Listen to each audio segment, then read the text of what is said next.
8ನೇ ಅಧ್ಯಾಯ ಮಾನವ ಜನ್ಮದ ಮಹತ್ವ. ಸಾಯಿಬಾಬಾರವರ ಭಿಕ್ಷೆ, ಬಾಯಾಜಿ ಬಾಯಿಯ ಸೇವೆ, ಸಾಯಿಬಾಬಾರವರ ಶಯನ ಪದ್ಧತಿ, ಕುಶಾಲ್ ಚಂದರಲ್ಲಿ ಆತ್ಮೀಯತೆ.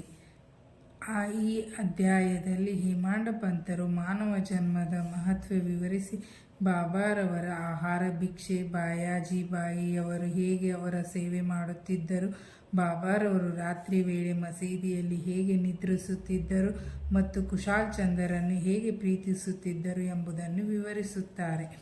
ಮಾನವ ಜನ್ಮದ ಮಹತ್ವ.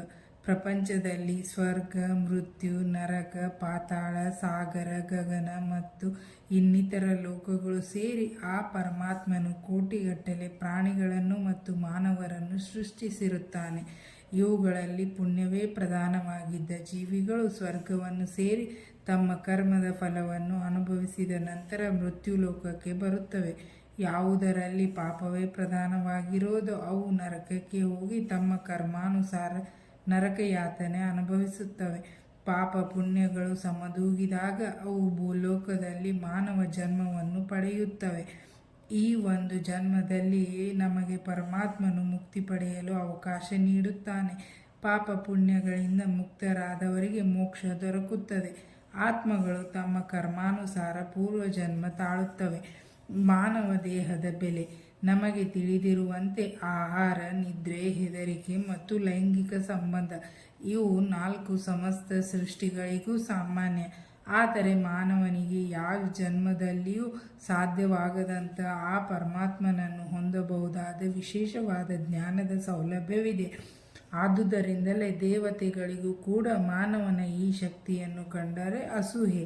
ಮಲ, ಕ್ಲೇಶ, ಆಮ್ಲ ಮತ್ತು ಕೊಳೆ ಇವುಗಳಿಂದ ಕೂಡಿದ ಮತ್ತು ರೋಗ ರುಜಿನಗಳಿಗೆ ಬಲಿಯಾಗಿರುವ ಈ ಮಾನವ ಜನ್ಮದಂಥ ಕೆಟ್ಟ ಜನ್ಮ ಇನ್ನಾವುದಿದೆ ಎಂದು ಕೆಲವರ ಅಭಿಪ್ರಾಯ. ಇದು ಸ್ವಲ್ಪ ಮಟ್ಟಿಗೆ ನಿಜವೇನೋ ಹೌದು. ಈ ನ್ಯೂನತೆಗಳನ್ನೊಳಗೊಂಡಿದ್ದರೂ ಸಹ ಮಾನವ ಜನ್ಮಕ್ಕೆ ಮಹತ್ವ ಹೆಚ್ಚು. ಏಕೆಂದರೆ ಮಾನವನಿಗೆ ಜ್ಞಾನವನ್ನು ಪಡೆಯುವ ಶಕ್ತಿ ಇದೆ. ಮಾನವನು ಈ ದೇಹದ ಮತ್ತು ಪ್ರಪಂಚದ ತಾತ್ಕಾಲಿಕತೆ, ಇಂದ್ರಿಯ ಭೋಗಗಳಲ್ಲಿ ಜಿಗುಪ್ಸೆ, ಸತ್ಯ ಮತ್ತು ಮಿಥ್ಯದ ಸಾಮ್ಯತೆ ಇವುಗಳನ್ನು ತುಲನೆ ಮಾಡಿ ಆ ಪರಮಾತ್ಮನನ್ನು ಹೊಂದಲು ಸಹಾಯಕವಾದ ಜ್ಞಾನವನ್ನು ಹೊಂದಬಹುದು. ಮಾನವ ಜನ್ಮ ಮಲಮಯ ಎಂದು ಉದಾಸೀನರಾದರೆ ಆ ಪರಮಾತ್ಮನನ್ನು ಹೊಂದುವ ಸೌಲಭ್ಯ ಕಳೆದುಕೊಳ್ಳುತ್ತಾರೆ. ಈ ಇಂದ್ರಿಯ ಸುಖ ಭೋಗಗಳಲ್ಲಿ ಎಸೆಂದು ಅತ್ತ ಕಡೆಗೆ ಮನಹರಿಸಿದರೆ ನರಕದ ಬಾಗಿಲು ಕಾದಿರುತ್ತದೆ. ಆದುದರಿಂದ ನಾವು ಕುದುರೆಯ ಮೇಲೆ ಕುಳಿತಿರುವ ಸವಾರರು ತಮ್ಮ ಕುದುರೆಯನ್ನು ಮುಟ್ಟಿ ಹಿಂತಿರುಗುವ ತನಕ ತನ್ನ ಕುದುರೆಯನ್ನು ಹೇಗೆ ಬಹಳ ಎಚ್ಚರಿಕೆಯಿಂದ ನೋಡಿಕೊಳ್ಳುತ್ತಾನೆಯೋ ಅದೇ ರೀತಿಯಲ್ಲಿ ನಾವು ನಮ್ಮ ದೇಹವನ್ನು ಕಾಪಾಡಬೇಕು. ಈ ಮಾನವ ಜನ್ಮದಲ್ಲಿ ಪರಮಾತ್ಮನನ್ನು ಕಾಣಲು ಅನುಕೂಲವಾಗುವಂತಹ ಆತ್ಮಜ್ಞಾನವನ್ನು ಪಡೆಯಲು ಶ್ರಮಿಸಬೇಕು. ಪರಮಾತ್ಮನು ಅನೇಕ ಪ್ರಾಣಿಗಳನ್ನು ಸೃಷ್ಟಿಸಿದ ನಂತರವೂ ಸಹ ತೃಪ್ತನಾಗಲಿಲ್ಲ. ಕಾರಣವೇನೆಂದರೆ ತನ್ನ ಕೆಲಸವನ್ನು ಹೊಗಳುವಂತಹ ಯೋಗ್ಯತೆ ಯಾವ ಪ್ರಾಣಿಗಳಿಗೂ ಇರಲಿಲ್ಲ. ಆದುದರಿಂದ ಅವನು ಬೇರೊಂದು ಜೀವವನ್ನು ಸೃಷ್ಟಿಸಬೇಕಾಯಿತು. ಅದಕ್ಕೆ ವಿಶೇಷವಾದ ಜ್ಞಾನ ಬಲವನ್ನು ಕೊಟ್ಟನು. ಈ ಹೊಸ ಸೃಷ್ಟಿಯೇ ಮಾನವ. ಆಗ ಮಾನವನಿಗೆ ತನ್ನ ಲೀಲೆಗಳನ್ನು ಹೊಗಳುವಂಥ ಶಕ್ತಿ ಇದೆ ಎಂದು ತೃಪ್ತಿ ಹೊಂದಿದನು. ಆದುದರಿಂದ ಮಾನವ ಜನ್ಮವನ್ನು ಹೊಂದುವುದೇ ದುರ್ಲಭ. ಹಾಗೆ ಹೊಂದಿದ್ದರೆ ನಿಜಕ್ಕೂ ಅದೃಷ್ಟವೆನ್ನಬಹುದು. ಎಲ್ಲಕ್ಕಿಂತಲೂ ಶ್ರೇಷ್ಠವಾದದ್ದು ಬಾಬಾರವರ ಚರಣಾರವಿಂದಗಳಿಗೆ ಸೇವೆ ಸಲ್ಲಿಸುವ ಸೌಭಾಗ್ಯ ದೊರಕಿದುದು ಮಾನವನ ಕರ್ತವ್ಯ. ಮಾನವ ಜನ್ಮವು ಅಮೂಲ್ಯವಾದದ್ದು. ಹುಟ್ಟಿದ ಮೇಲೆ ಸಾವು ಖಂಡಿತ ಎಂಬುದನ್ನು ಅರಿತ ಮೇಲೆ ನಾವು ನಮ್ಮ ಜೀವನದ ಗುರಿಯನ್ನು ಮುಟ್ಟಲು ಯಾವಾಗಲೂ ಹಾತೊರೆಯುತ್ತಿರಬೇಕು. ನಮ್ಮ ಶಕ್ತಿ ಮೀರಿ ಶ್ರಮಿಸಬೇಕು. ಸೋಮಾರಿತನ, ಆಲಸ್ಯ ಇವುಗಳನ್ನು ತಳ್ಳಿ ಜಡತನವನ್ನು ತ್ಯಜಿಸಿ ಹಗಲಿರುಳು ನಾವು ಪರಮಾತ್ಮನನ್ನು ಕುರಿತು ಧ್ಯಾನಿಸಬೇಕು. ಇದನ್ನು ಮಾಡದಿದ್ದಲ್ಲಿ ಮಾನವನು ಕಾಡು ಪ್ರಾಣಿಗಳಿಗಿಂತಲೂ ಕೀಳಾಗುತ್ತಾನೆ. ಸಾಧು ಸಂತರ ಆಶ್ರಯ. ನಿಮ್ಮ ಗುರಿಯನ್ನು ಬೇಗನೆ ಸಾಧಿಸಬೇಕಾದರೆ ಆ ಪರಮಾತ್ಮನ ಸಾಕ್ಷಾತ್ಕಾರವನ್ನು ಹೊಂದಿರತಕ್ಕ ಸಾಧು ಸಂತರನ್ನು ಆಶ್ರಯಿಸಬೇಕು. ಧಾರ್ಮಿಕ ಪುರಾಣ ಕೇಳುವುದರಿಂದಲೂ ಧಾರ್ಮಿಕ ಗ್ರಂಥಗಳನ್ನು ಪಠಿಸುವುದರಿಂದಲೂ ಯಾವುದನ್ನು ಪಡೆಯಲು ಸಾಧ್ಯವೋ ಅಂಥವುದನ್ನು ಈ ಪವಿತ್ರ ಆತ್ಮಗಳ ಸ್ನೇಹದಿಂದ ಪಡೆಯಬಹುದು. ಹೇಗೆ ದಿನಕರನು ಸಮಸ್ತ ತಾರಾಗಣಗಳ ಕಾಂತಿಗಿಂತ ಮಿಗಿಲಾದ ಬೆಳಕನ್ನು ಕೊಡಬಲ್ಲನು, ಹಾಗೆ ಸದ್ಗುರು ಸಮಸ್ತ ಧಾರ್ಮಿಕ ಗ್ರಂಥಗಳು ನೀಡಬಹುದಾದಕ್ಕಿಂತ ಮಿಗಿಲಾದ ಪಾರಮಾರ್ಥಿಕ ಜ್ಞಾನವನ್ನು ನೀಡಬಲ್ಲನು. ಅವನ ಚಲನವಲನಗಳೇ ನಮಗೆ ಮೃದುವಾದ ಮಾರ್ಗದರ್ಶನ ನೀಡುತ್ತವೆ. ಕ್ಷಮೆ, ತಾಳ್ಮೆ, ದಯೆ, ದಾನ, ಧರ್ಮ, ಇಂದ್ರಿಯ ನಿಗ್ರಹ ಶಕ್ತಿ ಇವುಗಳನ್ನು ಗುರುವ ಅಭ್ಯಾಸ ಮಾಡುವಾಗಲೇ ಶಿಷ್ಯರು ಅದನ್ನು ಪಾಲಿಸುತ್ತಿರುತ್ತಾರೆ. ಇದು ಅವರ ಮನಸ್ಸನ್ನು ಪಾರಮಾರ್ಥಿಕ ಜ್ಞಾನದ ಕಡೆಗೆ ಕೊಂಡೊಯ್ಯುತ್ತದೆ. ಶ್ರೀ ಸಾಯಿಬಾಬಾರವರು ಇಂತಹ ಒಬ್ಬ ಸಂತ ಸದ್ಗುರು. ಅವರು ಬಾಹ್ಯದಲ್ಲಿ ಫಕೀರರಾಗಿ ಕಂಡರೂ ಯಾವಾಗಲೂ ಆತ್ಮದಲ್ಲಿ ತಲ್ಲೀನರಾಗಿರುತ್ತಿದ್ದರು. ಪರಮಾತ್ಮನನ್ನು ಅಥವಾ ದೈವತ್ವವನ್ನು ಕಾಣಬಹುದಾದ ಎಲ್ಲ ವಸ್ತುಗಳನ್ನು ಬಾಬಾ ಪ್ರೀತಿಸುತ್ತಿದ್ದರು. ಸಂತೋಷದಿಂದ ಅವರು ಉಬ್ಬುತ್ತಿರಲಿಲ್ಲ, ಅನಾದೃತವೆಂದು ಕುಗ್ಗುತ್ತಿರಲಿಲ್ಲ. ಧನಿಕನಾಗಲಿ ಭಿಕಾರಿಯಾಗಲಿ ಇಬ್ಬರೂ ಅವರಿಗೆ ಒಂದೇ. ತಮ್ಮ ದೃಷ್ಟಿ ಮಾತ್ರದಿಂದಲೇ ಭಿಕಾರಿಯನ್ನು ಧನಿಕನನ್ನಾಗಿ ಪರಿವರ್ತಿಸುವ ಪ್ರತಿಭೆ ಇತ್ತು. ಅಂತಹ ಬಾಬಾ ಶಿರ್ಡಿಯ ಪ್ರತಿ ಮನೆಯ ಬಾಗಿಲಿಗೂ ಹೋಗಿ ಭಿಕ್ಷೆ ಬೇಡುತ್ತಿದ್ದರು. ಅದು ಹೇಗೆಂಬುದನ್ನು ಈಗ ನೋಡೋಣ. ಬಾಬಾರವರ ಭಿಕ್ಷೆ. ಅಮ್ಮ, ನನಗೆ ಒಂದು ಚೂರು ರೊಟ್ಟಿ ನೀಡುವಿರಾ ಎಂದು ಬಾಬಾ ಪ್ರತಿ ಮನೆಯ ಬಾಗಿಲಿಗೆ ಹೋಗಿ ಭಿಕ್ಷೆ ಬೇಡುತ್ತಿದ್ದರು. ಬಾಬಾರವರಿಗೆ ನೀಡಿದವರೇ ಧನ್ಯರು. ಅವರು ಭಿಕ್ಷಾಪಾತ್ರೆಗಳನ್ನು ಹಿಡಿದುಕೊಂಡು ಜೋಳಿಗೆಯನ್ನು ಸಿಕ್ಕಿಸಿಕೊಂಡು ಪ್ರತಿ ಮನೆಯ ಬಾಗಿಲಿಗೂ ಹೋಗುತ್ತಿದ್ದರು. ಸಾಂಬಾರು, ಪಲ್ಯ, ಮಜ್ಜಿಗೆ, ಸಾರು ಮುಂತಾದವುಗಳನ್ನು ಪಾತ್ರೆಯಲ್ಲಿಯೂ, ಅನ್ನ ಮುಂತಾದ ಗಟ್ಟಿ ಪದಾರ್ಥಗಳನ್ನು ಜೋಳಿಗೆಯಲ್ಲಿಯೂ ಹಾಕಿಸಿಕೊಂಡು ಬರುತ್ತಿದ್ದರು. ಅವರಿಗೆ ಆಹಾರ ಪದಾರ್ಥಗಳ ಚಾಪಲ್ಯವಿರಲಿಲ್ಲ. ಕೊನೆಗೆ ಭಿಕ್ಷೆ ಬೇಡಿ ತಂದ ಎಲ್ಲ ಪದಾರ್ಥಗಳನ್ನು ಬೆರೆಸಿ ಮನದಣಿಯುವಂತೆ ತಿನ್ನುತ್ತಿದ್ದರು. ಒಂದೊಂದು ದಿನ ಮಧ್ಯಾಹ್ನ 12 ಗಂಟೆಯವರೆಗೆ ಭಿಕ್ಷೆ ಬೇಡುತ್ತಿದ್ದರು. ಅವರು ತಿನ್ನುವಾಗ ನಾಯಿ, ಬೆಕ್ಕು, ಕಾಗೆಗಳು ಸಹ ಅವರೊಡನೆ ಬಂದು ತಿನ್ನುತ್ತಿದ್ದವು. ಆದರೆ ಬಾಬಾರವರು ಅವುಗಳನ್ನು ಓಡಿಸುತ್ತಿರಲಿಲ್ಲ. ಮಸೀದಿಯನ್ನು ಗುಡಿಸಿ ಸಾರಿಸುತ್ತಿದ್ದವರನ್ನು ಸಹ 10-12 ರೊಟ್ಟಿ ಚೂರುಗಳನ್ನು ತೆಗೆದುಕೊಂಡು ಹೋಗುತ್ತಿದ್ದರು. ಕನಸಿನಲ್ಲಿಯೂ ಸಹ ನಾಯಿ, ಬೆಕ್ಕುಗಳನ್ನು ಹೆದರಿಸಿ ಓಡಿಸದೇ ಇದ್ದ ಬಾಬಾ ಬಡಜನರನ್ನು ಓಡಿಸಬಹುದೇ? ಶಿರ್ಡಿಯಲ್ಲಿಯ ಜನರು ಇವರನ್ನು ಮೊದಲು ಹುಚ್ಚರೆಂದು ತಿಳಿದಿದ್ದರು. ಪ್ರತಿ ಮನೆಯ ಬಾಗಿಲಿಗೆ ಹೋಗಿ ಭಿಕ್ಷೆ ಬೇಡಿ ಜೀವಿಸುವವರು ಯಾರು ತಾನೇ ಗೌರವಿಸುವವರು? ಅವರು ಬಾಹ್ಯದಲ್ಲಿ ಚಂಚಲರಾಗಿದ್ದರು, ಅಂತರಂಗದಲ್ಲಿ ಮಹಾಜ್ಞಾನಿಗಳಾಗಿದ್ದರು.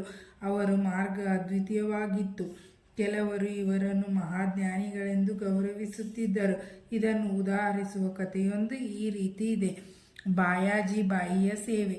ತಾತ್ಯಾ ಕೋತೆಯವರ ಮಾತೆ ಬಾಯಾಜಿ ಬಾಯಿಯವರು ಸ್ವಲ್ಪ ರೊಟ್ಟಿ, ನೀರು ತೆಗೆದುಕೊಂಡು ಕಾಡಿಗೆ ಪ್ರತಿದಿನವೂ ಹೋಗುತ್ತಿದ್ದರು. ಸ್ವಲ್ಪ ಹೊತ್ತು ಅಲೆದ ನಂತರ ಈ ಫಕೀರನನ್ನು ಸಂಧಿಸುತ್ತಿದ್ದರು. ಹೀಗೆ ಸಂದರ್ಶಿಸಿದ ತಕ್ಷಣ ಅವರಿಗೆ ಎಲೆ ಹಾಕಿ ಊಟಕ್ಕೆ ಬಡಿಸುತ್ತಿದ್ದರು. ನಂತರ ಬಲವಂತ ಮಾಡಿ ಊಟ ಮಾಡಿಸುತ್ತಿದ್ದರು. ನಿಜವಾಗಿಯೂ ಅವರ ನಂಬಿಕೆ, ಸೇವೆ ಅಗಾಧವಾಗಿತ್ತು.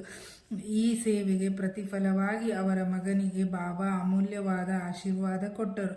ತಾಯಿ ಮತ್ತು ಮಗ ಇಬ್ಬರಿಗೂ ಬಾಬಾರವರೆಂದರೆ ಪಂಚಪ್ರಾಣ. ಬಾಬಾರವರು ಅನೇಕ ಸಾರಿ ಅವರಿಗೆ ಈ ತಿರುಕನೇ ದೇವರ ಅವತಾರ ಎಂದು ಹೇಳುತ್ತಿದ್ದರು.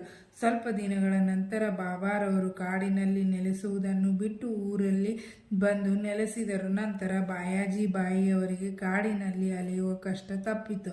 ತ್ರಿಮೂರ್ತಿಗಳ ಶಯನ. ಯಾರು ಅಂತರಾತ್ಮದಲ್ಲಿ ಪರಮಾತ್ಮನು ವಾಸಿಸುವನೋ ಅಂತಹ ಸಂತರೇ ಧನ್ಯರು. ಇಂತಹ ಸಂತರ ಸತ್ಸಂಗವನ್ನು ಹೊಂದುವ ಮಾನವರು ನಿಜಕ್ಕೂ ಅದೃಷ್ಟಶಾಲಿಗಳೇ ಸರಿ. ತಾತ್ಯಾ ಕೋತೆ ಮತ್ತು ಭಗವತ್ ಮಾಸಾಪತಿಯವರು ಸಾಯಿಬಾಬಾರವರ ಸಂಪರ್ಕ ಹೊಂದಿದ್ದರು. ಸಾಯಿಬಾಬಾರವರು ಸಹ ಅವರಲ್ಲಿ ಅತ್ಯಂತ ಪ್ರೀತಿ ಇಟ್ಟಿದ್ದರು. ಈ ಮೂವರು, ಒಬ್ಬನು ಪಶ್ಚಿಮಕ್ಕೂ ಮತ್ತೊಬ್ಬನು ಪೂರ್ವಕ್ಕೂ ಮಗದೊಬ್ಬನು ಉತ್ತರಕ್ಕೂ ತಲೆ ಮಾಡಿಕೊಂಡು ಕಾಲುಗಳನ್ನು ಒಂದೆಡೆ ಸೇರಿಸಿಕೊಂಡು ಮಸೀದಿಯಲ್ಲಿ ಮಲಗುತ್ತಿದ್ದರು. ಅನೇಕ ಸಾರಿ ಮಧ್ಯರಾತ್ರಿಯವರೆಗೂ ಹರಟೆ ಹೊಡೆಯುತ್ತಾ ನಂತರ ನಿದ್ರಿಸುತ್ತಿದ್ದರು. ಒಬ್ಬನು ನಿದ್ದೆ ಮಾಡಲು ಆರಂಭ ಮಾಡಿದರೆ ಮತ್ತೊಬ್ಬನು ಎಚ್ಚರಗೊಳಿಸುತ್ತಿದ್ದನು. ಉದಾಹರಣೆಗಾಗಿ ತಾತ್ಯಾ ನಿದ್ರಿಸಿದರೆ ಬಾಬಾರವರು ಕೂಡಲೇ ಎದ್ದು ಅವನನ್ನು ಅಲುಗಾಡಿಸಿ ಎಚ್ಚರಿಸುತ್ತಿದ್ದರು.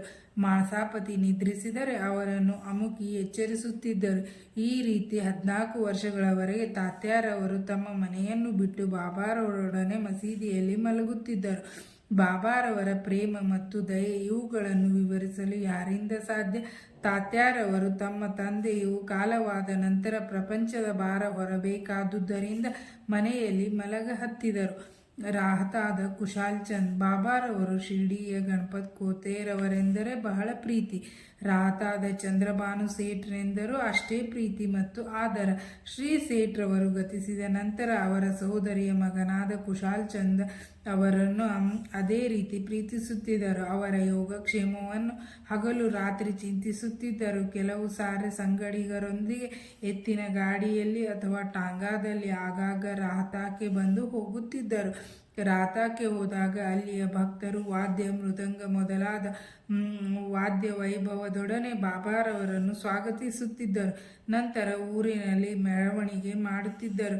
ಕುಶಾಲ್ಚಂದರು ಬಾಬಾರವರನ್ನು ಮನೆಗೆ ಕರೆದುಕೊಂಡು ಹೋಗಿ ಆದರಾದಿತ್ಯ ಮಾಡುತ್ತಿದ್ದರು. ಅಲ್ಲಿ ಸ್ವಲ್ಪ ಕಾಲವಿದ್ದ ನಂತರ ಶಿರ್ಡಿಗೆ ಹಿಂತಿರುಗುತ್ತಿದ್ದರು. ಶಿರ್ಡಿಯು ರಾಹತಾ ಮತ್ತು ನಿಮಂಗಾಂವ್ಗಳಿಗೆ ಸಮದೂರದಲ್ಲಿದೆ. ಬಾಬಾ ತಮ್ಮ ಜೀವಮಾನದಲ್ಲಿ ಈ ಎರಡು ಹಳ್ಳಿಗಳಿಂದಾಚೆಗೆ ಹೋಗಿರಲೇ ಇಲ್ಲ. ಅವರು ರೈಲು ಬಂಡಿಯನ್ನು ನೋಡಿಯೇ ಇರಲಿಲ್ಲ. ಆದರೂ ಅವು ಬರುವ ಕಾಲ ಹೊರಡುವ ಕಾಲ ಎಲ್ಲ ತಿಳಿದಿರುತ್ತಿದ್ದರು. ಶಿರ್ಡಿಯಿಂದ ಹೊರಡುವ ಸಮಯದಲ್ಲಿ ಬಾಬಾರವರ ಆಜ್ಞಾನುಸಾರ ವರ್ತಿಸಿದವರಿಗೆ ಪ್ರಯಾಣ ಸುಗಮವಾಗುತ್ತಿತ್ತು. ಉಳಿದವರಿಗೆ ಎಡರು ತೊಡರುಗಳು ಸಾಮಾನ್ಯವಾಗಿ ಸಂಭವಿಸುತ್ತಿದ್ದವು. ಈ ವಿಚಾರವನ್ನು ಮುಂದಿನ ಅಧ್ಯಾಯದಲ್ಲಿ ನೋಡೋಣ. ಶ್ರೀ ಸಾಯಿ ಪ್ರಣಾಮ. ಇಲ್ಲಿಗೆ 8ನೇ ಅಧ್ಯಾಯ ಮುಕ್ತಾಯವಾಯಿತು.